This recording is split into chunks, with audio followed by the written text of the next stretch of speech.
नमस्कार साथियों। अभी जो यूजीसी के नए गाइडलाइंस के ऊपर जो हो हल्ला मचा हुआ है, उसको लेकर के मेरे कुछ ऑब्जर्वेशंस हैं जिसे मैं आपके सामने रखना चाहता हूं कि इस देश में एससी और एसटी के अगेंस्ट में सबसे ज़्यादा कास्ट डिस्क्रिमिनेशन करने वाली जो लॉबी है वो है ओबीसी। ओबीसी सबसे ज़्यादा कास्ट डिस्क्रिमिनेशन करते हैं एससी और एसटी के अगेंस्ट में। इसके आंकड़े हैं, मैं किसी पर आरोप नहीं लगा रहा हूँ। ओबीसी में बहुत सारे ऐसे सेक्ट्स हैं, बहुत सारे ऐसे कम्युनिटीज़ हैं जिन्हें मार्शल्स की श्रेणी में रखा गया है, जैसे जाट हो गए, गुर्जर हो गए और हमारे यादव भाई हो गए। ये सारे मार्शल कम्युनिटी हैं। इनको भी आपने प्रोटेक्शन में डाल दिया और उस प्रोटेक्शन से छोड़ा किसको? केवल और केवल जो तथाकथित अपर कास्ट है उसको आपने छोड़ दिया।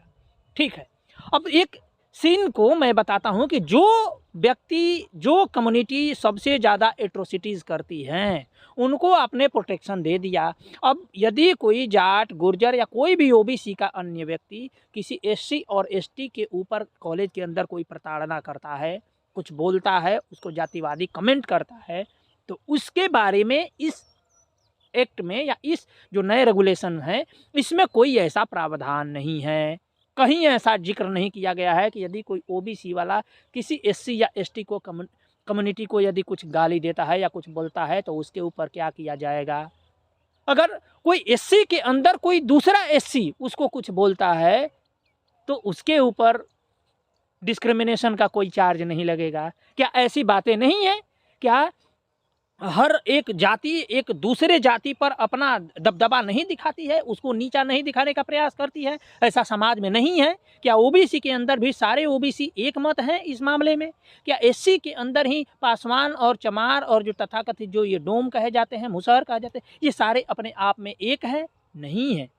इनमें भी आपस में भेदभाव होता है, थोड़ा मोड़ा रह गया है, लेकिन उस थोड़े मोड़े को डील करने का आपका जो तरीका है वो तरीका गलत है।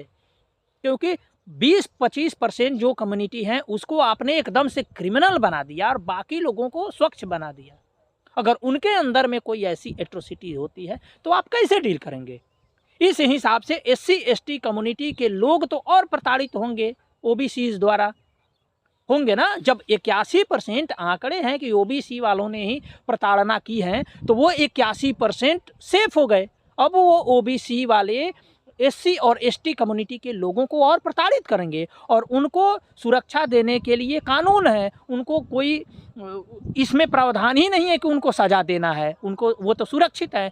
तो अब बताइए, इससे